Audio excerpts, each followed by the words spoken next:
friends, welcome to my YouTube channel Math Courses. Today in this class we discuss chapter 3 pair of linear equation in two variable. ये हमारा class 10th का chapter number 3 है। तो इसके अंदर आज हम इसकी इंट्रोडक्शन करेंगे कि अगर आप इस वीडियो को अच्छे से समझ लेते हैं तो इसकी एक्सरसाइज की क्वेश्चन आप बहुत ही ईजी सोल्व कर सकते हैं। तो सबसे पहले हम इंट्रोडक्शन के अंदर इसमें क्या क्या आते हैं ये सब बातें आज आपसे डिस्कस करते हैं। तो जो हमारे पास ये जो लीनियर इक्वेशन है ये हमारे टू टाइप्स की होती है। कितनी टाइप्स की होती है? Two types. फर्स्ट हमारा है इसके अंदर ग्राफिकल मेथड होता है एंड सेकंड हमारे पास क्या है? Algebraic method.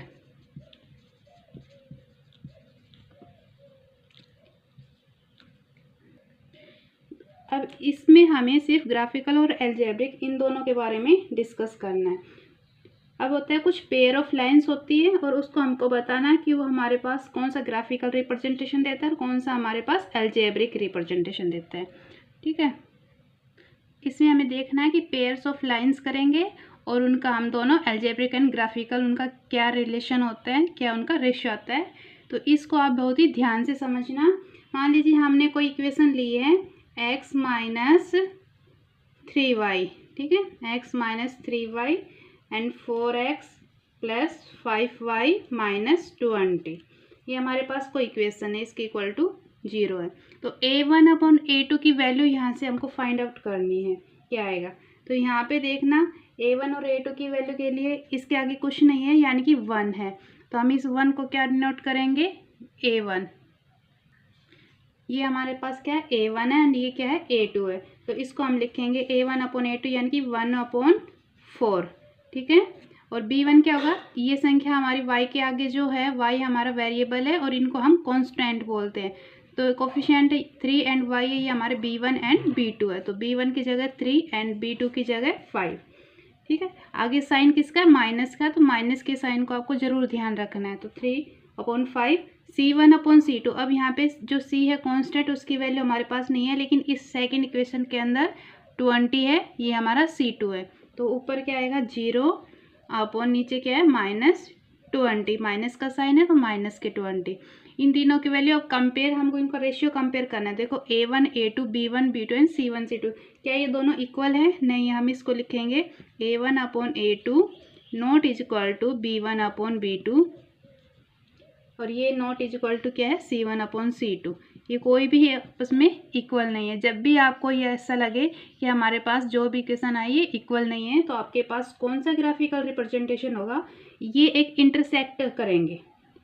जब भी ऐसा आएगा तो ये क्या करेंगे? ग्राफ आप इसका रिप्रेजेंट करते हैं तो इंटरसेक्टिंग लाइंस आएंगे। इंटरसेक्टिंग लाइंस का मतलब ये हमको ऐसे क्रॉस टाइप का हमको ग्राफ मिलेगा। और अलजेब्रिक एक्सप्रेशन की तो इसमें क्या होगा? हमको एक सॉल्यूशन मिलेगा यानी कि यूनिक।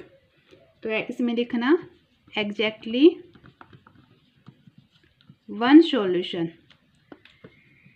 या फिर आप इसको यूनिक भी बोल सकते हैं, यूनिक। क्लियर है? ये हमारा फर्स्ट है। सेकंड के अंदर आपको क्या करना है कि हम फिर कोई इक्वेशन लेते हैं। मान लीजिए मैं लिखती हूँ 2x plus 3y is equal to 9, sorry minus 9 is equal to 0। तो इन इक्वेशन के अंदर 2x plus 3y minus 9 is equal to 0, 4x plus 6y minus 18 is equal to 0। हमारे पास दो इक्वेशन है। तो a1 अपॉन a2, यहाँ पे a1 क्या है? 2 एंड a2 क्या है? 4, यानी कि 2 अपॉन 4, इसको हम कट करके 1/2 भी लिख सकते हैं, ठीक है। b1 अपॉन b2 3 और 6 है, तो 3 अपॉन 6, ये हमारे पास क्या आ जाएगा? 1/2। एंड c1 अपॉन c2 क्या है? माइनस के 9 एंड माइनस के 18, ये कट होके क्या आ जाएगा? 1/2। अब इसका कंपेयर रेशियो हमने देखा है कि a1 1/2, b1 upon b2 1/2 and c1 upon c2 भी 1/2 है। तो इसको लिखेंगे a1 upon a2 is equal to b1 upon b2 and ये किसके इक्वल है? c1 upon c2। जब आपकी तीनों हमारे पास इक्वल हो जाए तो उसके अंदर जो अलजेब्रिक है, ग्राफिकल है, उसमें क्या लिखेंगे? Coincident lines. अब ये कैसी लाइंस होती है? इसके अंदर जो ग्राफ बनेगा, जैसे कि ये साइड है, सेकंड भी इसी के ऊपर आएगी, थर्ड भी इसी के ऊपर आएगी, यानी कि एक ही लाइन के ऊपर लाइन रिप्रेजेंट करते हैं, उसको हम बोलते हैं कोइंसिडेंट लाइन, ठीक है। तो इसमें जो हमारे पास अलजेब्रिक एक्सप्रेशन है उसमें जो ग्राफ बनेगा तो उसमें इनफाइनाइट मैनी सॉल्यूशन मिलेंगे। क्या लिखेंगे? इनफिनिटली मैनी सॉल्यूशन, बहुत ज़्यादा सॉल्यूशन इसके अंदर हमको मिलेंगे। क्लियर है? अब इसके अंदर नेक्स्ट करते हैं थर्ड। तो इसके लिए मैं इक्वेशन लिखती हूँ x + 4y - 6 = 0 एंड सेकेंड है 2x + 8y - 18 = 0। मैंने ये दो इक्वेशन लिखी है। तो इसमें देखो a1/a2, यहाँ x जो हमारा वेरिएबल है इसके आगे कोफिशिएंट नहीं है, तो यानी कि हम इसको 1 मानते हैं। 1/2 a1/a2, b1/2 क्या है 4 एंड 8, इसको कट करेंगे तो 1/2 ही आएगा। एंड c1/c2 -6 एंड -18, इसको कट करेंगे 1/3। अब इसमें देखना a1/a2 = b1/b2 है हमारे पास। a1/a2 = b1/b2, पर c1/c2 हमारे इक्वल नहीं है, नॉट इक्वल टू c1/c2। दो टर्म्स हमारी इक्वल है लेकिन एक टर्म्स हमारी इक्वल नहीं है। तो ऐसा केस के अंदर हम ग्राफिकल रिप्रेजेंटेशन में हमको क्या मिलेगा? पैरेलल लाइंस मिलेंगी। जब दो साइड्स के हमारे इक्वल हो तो हमें क्या मिलेगी? इसमें पैरेलल लाइंस मिलेगी। ठीक है, यानी कि एक लाइन ऐसी तो दूसरी के साथ। पैरेलल लाइंस कभी भी एक दूसरे को इंटरसेक्ट नहीं करती है। इसके अंदर सॉल्यूशन की बात करें तो इसमें आएगा नो सॉल्यूशन। ठीक है, क्या आएगा इसके अंदर? No solution.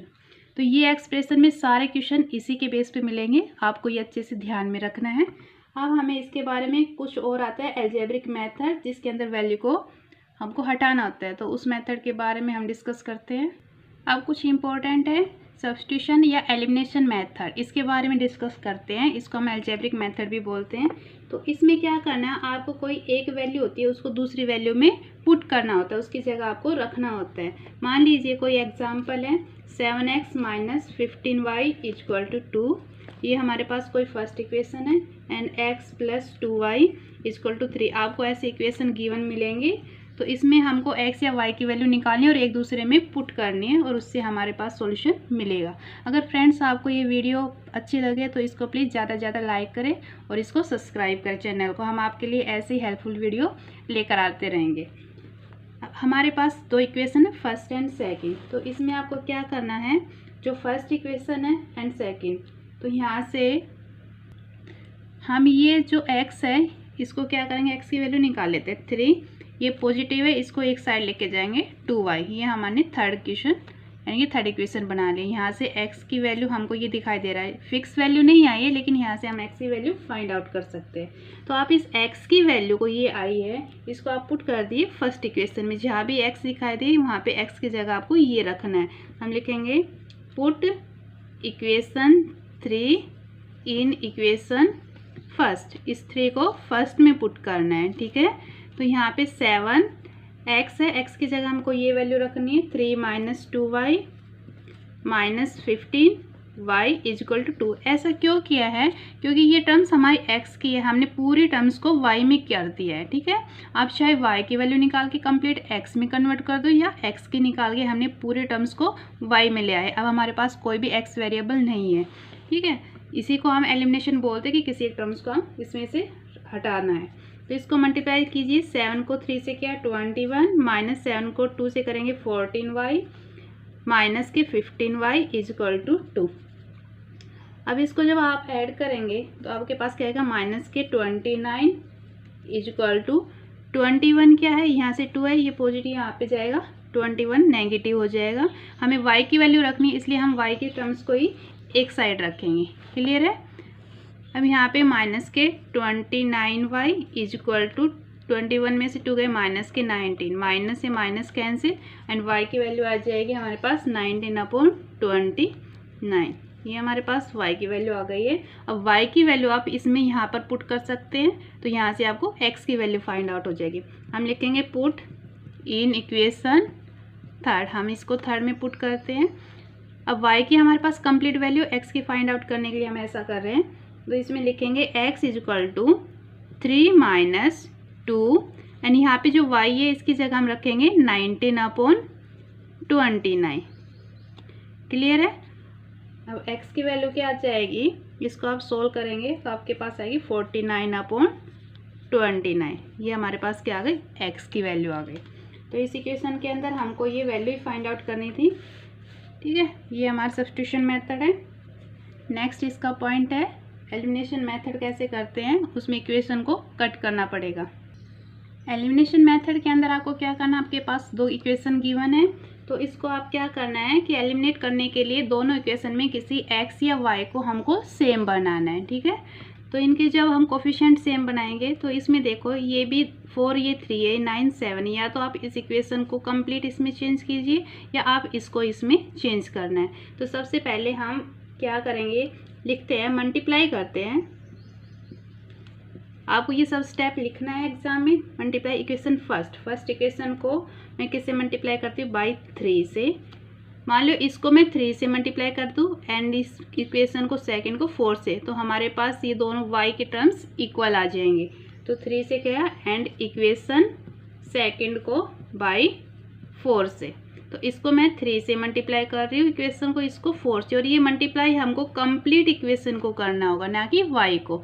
तो जब 3 से इसको मल्टीप्लाई करेंगे तो क्या आ जाएगा हमारे पास 27x माइनस के 14y इज इक्वल टू 6000।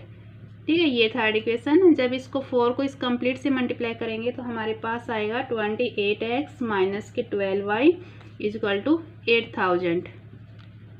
ये इक्वेशन हम 4 देते हैं। इन दोनों को मल्टीप्लाई करके आपको क्या दिखाई दे रहा है कि हमारे पास जो y वेरिएबल है इसके कोफिशिएंट इक्वल है।